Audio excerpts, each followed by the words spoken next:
না ব্রহ্মদৈত্য বাবা। এই এক গোপালের জ্বালায় তো দেখছি কৃষ্ণনগরে আমাদের আর থাকা যাবে না। কিছু একটা করুন বাবা, না হলে আমরা কোথায় যাব, কি খাবো?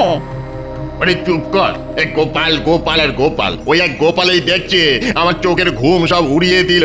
বাবা, আমি কি একটা কথা বলতে পারি? একটা কেন, 100টা বলতে পারিস, তবে কথাগুলো যেন কাজের হয়, বুঝেছিস? বাবা, আমি বলছিলাম কি, জ্যান্ত গোপালকে যখন আমরা কিছুতেই কবজা করতে পারছি না, তখন মরা গোপালকে আমাদের দলে ভিড়িয়ে নিলে কেমন হয়? মরা গোপালকে আমাদের দলে ভিড়িয়ে নেব? এই পেতনি কি বলতে চাইছিস? একটু খোলসা করে বল তো। ও, আমি হয়তো বুঝতে পেরেছি পেতনির কথা। ও বলতে চাইছে গোপাল যদি ফট করে রক্ষা পায়, তাহলে ও তো আমাদের মানে এই ভূতের দলেই এসে জুটবে। ঠিক ঠিক, গোপাল তখন আর আমাদের কাছে বাগড়া দিতে পারবে না। উপরন্তু ওর যা খোলটাই মাথা, সেই মাথাকে কাজে লাগিয়ে আমরা কৃষ্ণনগরের মানুষদের আরো নাকানি চোপানি খাওয়াতে পারবো। বাহ বাহ বাহ বাহ বাহ, বেড়ে বুদ্ধি, খুব ভালো বুদ্ধি। কিন্তু প্রশ্ন হচ্ছে গোপাল মরবে কবে? হ্যাঁ, ও মরবে কবে? এটা জানার জন্য তো আমাদের জ্যোতিষী ভূতের সঙ্গে একবার কথা বলা উচিত নাকি? কিন্তু জ্যোতিষে ভূত এখন কোথায় ডেরা বেঁধেছে সেটা তো আমরা জানি না। শাকচুনি, বলুন ব্রহ্মদত্তি বাবা। চট করে আশাওড়া গাছের ডাল থেকে আমার দূরদৃষ্টির নলটা একবার টেনে আনতো।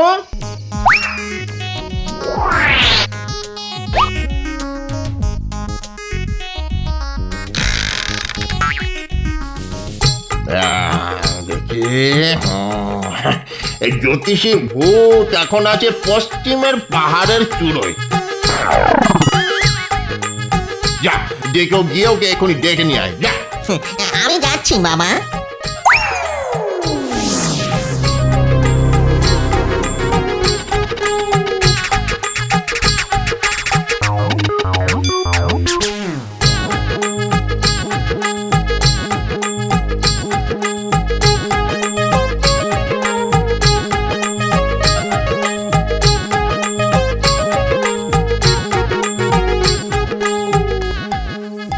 প্রণাম মহারাজ। আরে গোপাল জি, এসো এসো। এই মনে মনে তোমার কথাই ভাবছিলাম। তাই নাকি? আর ভাবতে ভাবতেই তুমি এসে হাজির। তবে তুমি অনেকদিন বাঁচবে গোপাল। সে তো বাঁচবই মহারাজ। রাজ্যতীষী আমার হাত আর কুষ্ঠি দেখে বলেছেন আমি নাকি অনেক দিন বাঁচবো, নিদেন পক্ষে 90 বছর। তবে মাঝখানে ছোট্ট একটা বিপদ আছে। সে কি বিপদ আছে? ওই তো বললাম ছোট্ট একটা বিপদ, তবে সেটা কেটে গেলেই না পাক্কা 100 বছর বাঁচবো। সে তো তোমার বাঁচতে হবেই গোপাল। আরে নিজের জন্য না হোক, এই কৃষ্ণনগরের জন্য। কারণ তুমি ছাড়া তো এই কৃষ্ণনগর অন্ধকার। আচ্ছা গোপাল, একটু মাছ ধরতে গেলে হয় না? মহারাজ, আমার মনটাও সকাল থেকে কেমন যেন মৎস্য শিকার করে নেচে নেচে উঠছে। তাহলে চলো আগামীকাল মৎস্য মারিব খাইব সুখে করে আসি। তাই চলুন মহারাজ।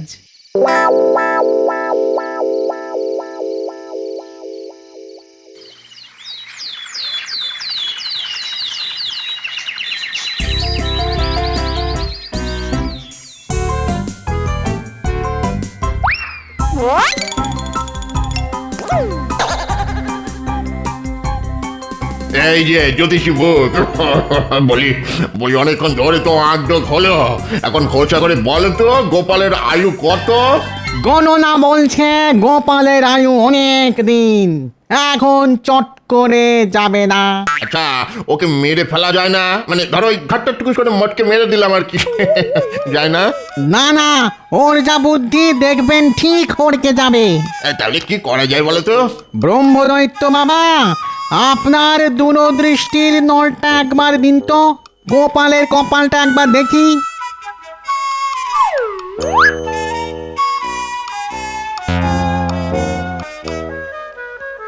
হুম হুম হুম হুম পেয়েছি পেয়েছি।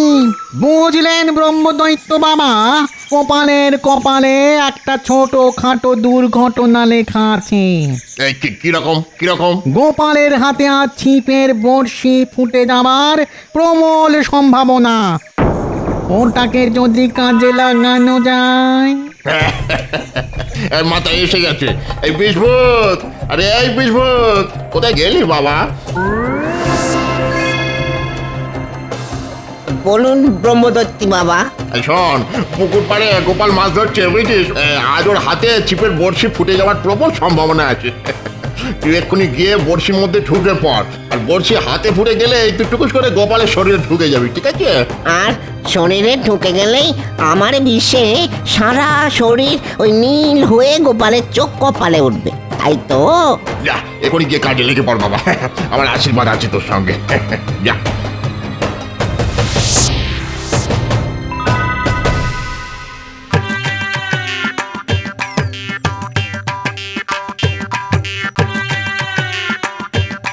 গোপাল, আরে এই গোপাল, মাছে খাচ্ছে। এবার মাছ বাবাজিকে আমরা খাবো। ব্যাটার মুখে বড়শি বিঁধেছে, এবার খেলিয়ে ওপরে তুলতে হবে। মহারাজ, আপনি ছিপটাকে ধরুন, আমি জলে নেমে মুখ থেকে বড়শি খুলে মাছটাকে তুলে আনি। মহারাজ, মনে হচ্ছে শের দুইয়ের পাকা রুই। বাহ বাহ, খুব ভালো। উফ, বাবা গো, কি হলো গোপাল? আঙুলের ডগায় বড়শি ফুটে গেল মহারাজ, আর মাছটাও পালালো। ঠিক আছে ঠিক আছে, তাড়াতাড়ি জল থেকে উঠে এসে হাতে একটু ওষুধ টষুধ লাগাও না। দাঁড়ান, আগে বড়শিটা খুলি। আহ, কি সুন্দর, কি সুন্দর ভাবে বিষভূত গোপালের শরীরে ঢুকে গেল গো। মার মার মার মার, এবার মর গোপাল, তাড়াতাড়ি মর, আর মরলেই তুই আমাদের দলে। বাবা রে, কাশিটা খুব জ্বালাচ্ছে গো।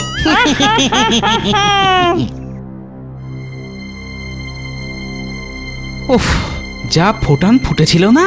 ব্যথা করছে নাকি? হ্যাঁ, তা একটু টনটন করছে। তাহলে আজ আর মাছ ধরার দরকার নেই, চলো চলো প্রাসাদে ফিরে যাওয়া যাক। ওরে বাবা, বড্ড ব্যথা শুরু হয়ে গেল দেখছি। তাড়াতাড়ি পা চালিয়ে চলো দেখি, প্রাসাদে গিয়েই রাজবৈদ্যকে খবর দিতে হবে, মনে হয় বিষিয়ে গেছে।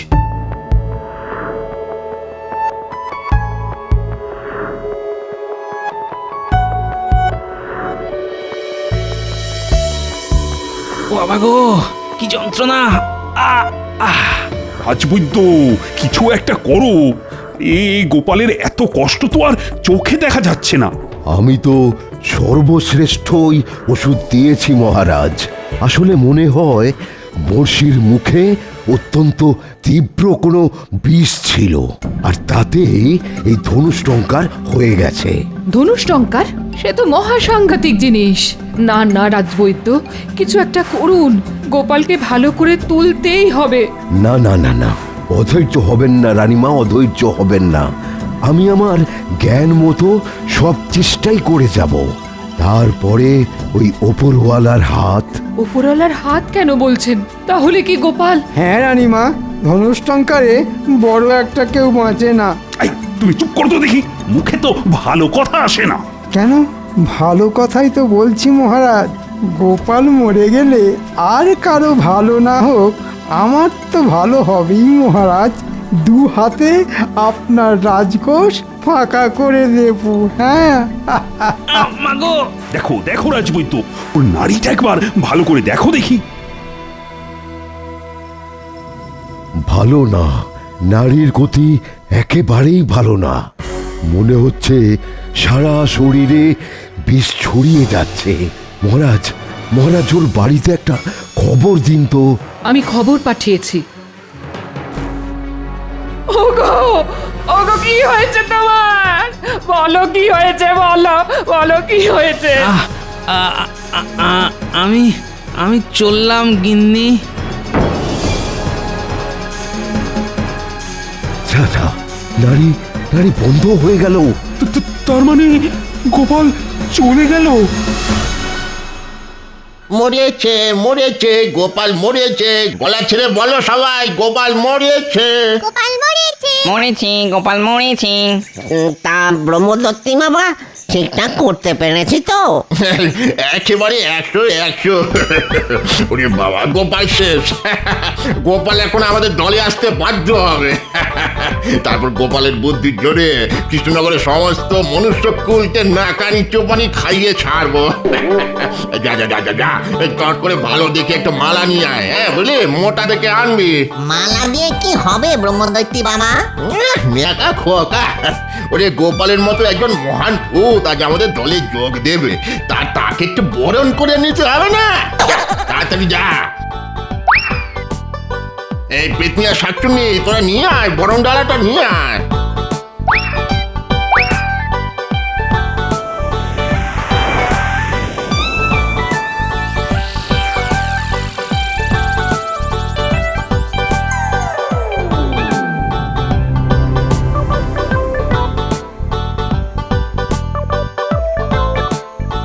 ওই তো গোপাল আসছে।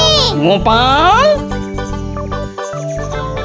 এসো এসো গোপাল, পরো মালা গলে, পরো মালা গলে, মালা পরো গলে। আমরা রইব তোমার বুদ্ধি ছাতার তলে।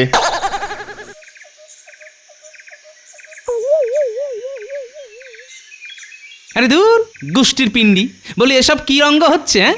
আরে রঙ্গ নয় রে বাপ, রঙ্গ নয়, এটাই হলো ভূত সমাজের সনাতন রীতি। আর কোনো বুদ্ধিমান কিংবা মহান মানুষ মরে আমাদের এখানে এলে আমরা এভাবেই তাকে বরণ করে নিই। আমাকেও করেছিল, এটাই করেছিল, মনে আছে তো? হ্যাঁ, আমার নাম ব্রহ্মদত্তি, ভূতদের রাজা। হ্যাঁ, এসো এসো বাবা। ব্রহ্মদত্তি, ভূত, ভূতেদের সমাজ। এই এই এসব কথা বলার মানে কি? হ্যাঁ, বুঝতে পেরেছি, তুই এখনো ঠিক মতো তোর অবস্থাটা বুঝে উঠতে পারিস না। হয় ওরে বাপ, হয় রে হয়, সকলেরই এরকম হয়, আমারও হয়েছিল। মরে যাওয়ার ঝটকা আর খটকা কাটাতে কিছুটা সময় লেগেছিল রে বাপ। তার মানে তুমি বলতে চাইছো যে আমি মরে গিয়ে ভূত হয়ে গেছি আর ভূত হয়ে তোমাদের এখানে চলে এসেছি? ঠিক তাই। আমি বিশ্বাস করি না, এ নিশ্চয়ই তোমাদের কোনো ছলনা। ছলনা নয় রে বাপ, এর মধ্যে কোনো ছলনা নেই। তবে হ্যাঁ, তোর মতো ধুরন্ধরকে মারতে আমাকে একটু ছলনার আশ্রয় নিতে হয়েছিল। এই যাক রে, যাক, যাক, যাক। এখন থেকে তুই আমাদের মন্ত্রী, বুঝেছিস? এখানে থেকে আমাদের বুদ্ধি দিবি, আর সেই বুদ্ধির জোরে আমরা এই মানুষদের মাদর নাচে নাচাবো। কি মন্ত্রীর পদটা পছন্দ হয়েছে তো? এসব কিছুই আমার পছন্দ নয়, আমি বাড়ি যাব। বলে কি রে, বাড়ি যাবে? মামার বাড়ি। শোন রে বাপ, এখানে একবার এসে পড়লে আর তো বাড়ি ফিরে যাওয়া যায় না। আর বাড়ি ফিরেই বা কি করবি, ছাতার মাথা। ওই যে কথায় আছে না, বুঝলে চোখের পাতা, কে বা পিতা, কে বা মাতা। মানে চোখের পাতা বুঝলে বাপ মা কেউ নয় রে। শোন রে বেটা, তোর বাড়ির লোকেরা তো এতক্ষণে তোকে খরচার খাতায় লিখে দিয়েছে টুকুস করে। চোখে তুলসী পাতা দিয়ে খাটিয়ায় শুয়ে রেখেছে। আমাদের সকলেরই এই রকমই হয়েছিল। আবার বলছি, এ সবই তোদের মন গড়া কথা। গোপালকে কেউ খরচার খাতায় লিখে দিতে পারে না, বুঝলি? লিখে দিতে পারে না? হ্যাঁ, না, পারে না। তাহলে এই নে আমার দূরদৃষ্টি নল, চোখে লাগিয়ে দেখে নে তোর বাড়িতে এখন কি হচ্ছে। হ্যাঁ হ্যাঁ, আরে কি হলো দেখ।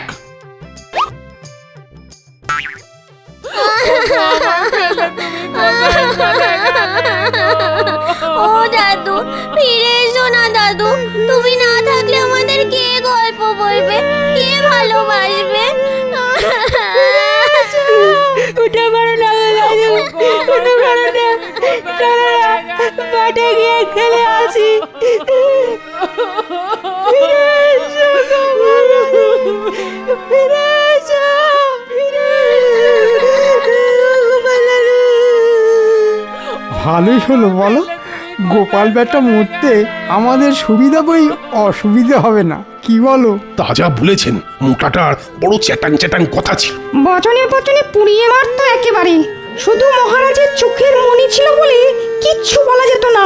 মনি তো এখন ফুস হয়ে গেল, কি করবেন এখন মহারাজ? হ্যাঁ,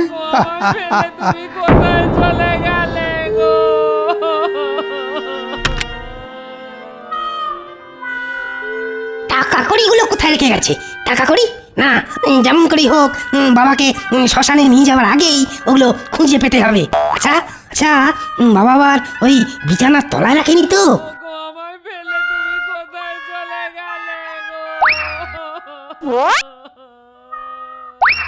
খোকা, হ্যাঁ, বাবা যেতে না যেতেই ঘর দোর সব লন্ডমন্ড করছো তো, কিন্তু মনে রেখো আমিও এক ভাগিদার এসে গেছি। বাবাকে ছেড়ে ঘরেতে কি করছো ভাই? না মানে বাড়িতে এত লোক আসছে তাই ভাবলাম মানে ওই ঘর দোর বিছানাপত্রগুলো একটু গুছিয়ে রাখি আর কি। ও মা, তাই নাকি? তুমি কষ্ট করতে যাবে কেন ভাই? কষ্ট করা লোক তো এসে গেছে, মানে তোমার ভগিনী। এই যে শুনছো? ব্যাস হয়ে গেল, শকুনের দল ঠিক এসে হাজির। কিছু বলছো? শোনো, বাড়িতে 5 জন আসছে, ঘটিতে গুছিয়ে রাখো তো। তোমার মায়ের তো এখন মাথা ঠিক নেই, তাই এই ফাঁকে তন্ন তন্ন করে খুঁজবে কোথায় টাকা কোথায় গয়না এসব রেখে গেছে তোমার বাবা, না হলে তোমার দাদা কিন্তু সব নিয়ে নেবে। ছি ছি ছি ছি ছি ছি, এই আমার নিজের ছেলে, এই আমার জামাই। হ্যাঁ রে বাপ, এই হলো সংসারের আসল চেহারা। ভেবে দেখ মন কেউ কারো নয়। তাই তো বলছি, সংসারের কথা ভুলে গিয়ে খোলা মনে আমাদের এখানে থেকে যা, দেখবি কত আনন্দ, কত মজা। আমি আরেকটু দেখতে চাই। ওগো আমার ফেলে তুমি কোথায় চলে গেলে গো?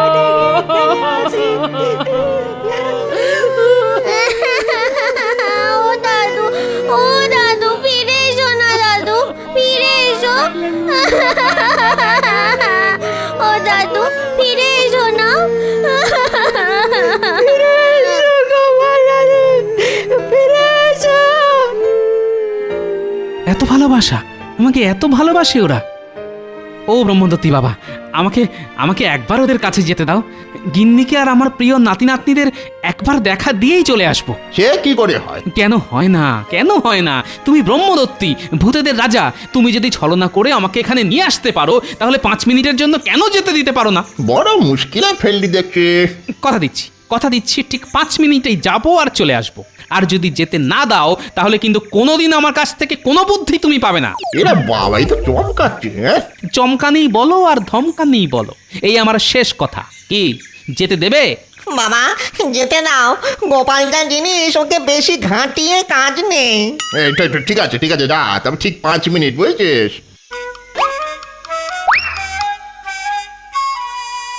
হ্যাঁ, একবার মানে মানে গিয়ে নিজের খোলে ঢুকি, তারপর তোদের বুঝিয়ে দেব কত বছরে 5 মিনিট হয়। বেটা বজ্জাতের ধাড়ি ভূতের দল।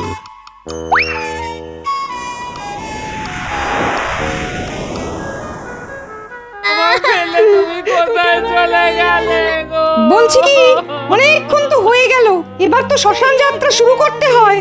হ্যাঁ, যখন আর ধরে রাখাই যাবে না তখন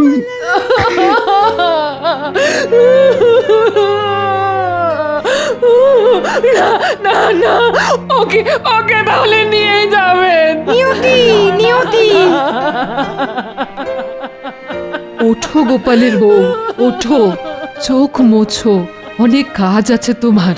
এখন শক্ত না হলে তো গোপালের আত্মাই কষ্ট পাবে। গোপালকে আমি ছেলে বলে ডাকতাম, আজ আমি বুঝতে পারছি সন্তান হারানোর যন্ত্রণা। বাবা, বাবা তুমি যেও না বাবা, তুমি চলে গেলে আমি আর কাকে বাবা বলে ডাকবো? ও বাবা, তুমি তো কিছুই বলে গেলে না বাবা। আপনার মতো শ্বশুরমশাই পেয়ে আমি ধন্য, কিন্তু কিন্তু আমাকে কিছু না দিয়েই চলে গেলেন বাবা।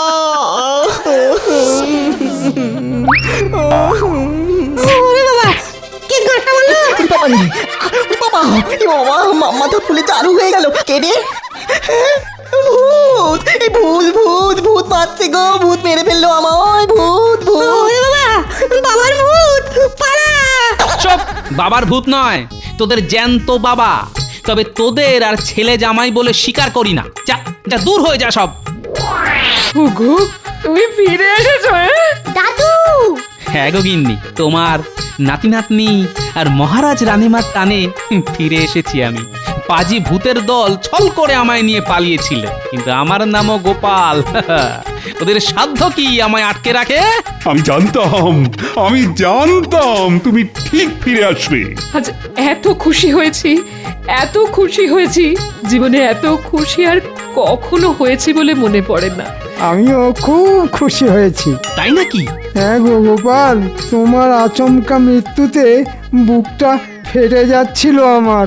তাহলে একটু আগে চাপাসরের সেনাপতিকে কে বলছিল ভালোই হলো গোপাল বেটা মরতে আমাদের সুবিধা বই অসুবিধে হবে না? কি ঠিক বলছি কিনা? হ্যাঁ বেটা আমার মনের কথা কি করে জানলো? 5 মিনিট হয়ে গেছে গোপাল, এবার চলো। দূর হ, জমের অরুচি ভূতের দল। না গেলে কিন্তু ঘাড় ধরে নিয়ে যাব। তাই নাকি? দাঁড়া দাঁড়া, ধর তো আমার ঘাড়, এমন মার মারবো না। ওরে বাবা রে, পালা রে পালা পালা।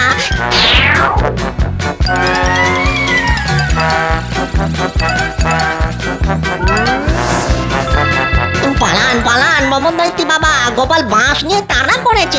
সে কি গোপাল তাহলে? আর গোপাল সব কটাকে মেরে আজ তক্তা বানিয়ে দেব।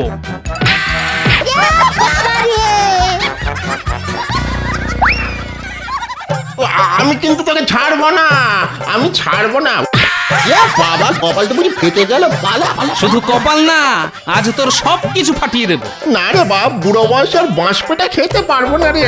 তাহলে এখান থেকে পালা, আর যাবার সময় কথা দিয়ে যা আর কখনো কৃষ্ণনগরের ত্রিসীমানায় আসবি না। আসবো না, আসবো না। এই নাক মলছি, কান মলছি, আর কখনো আসবো না। ওরে বাবা রে বাবা, এলেই কিন্তু আমার হাতে বাঁশ পেটা। পালা পালা পালা।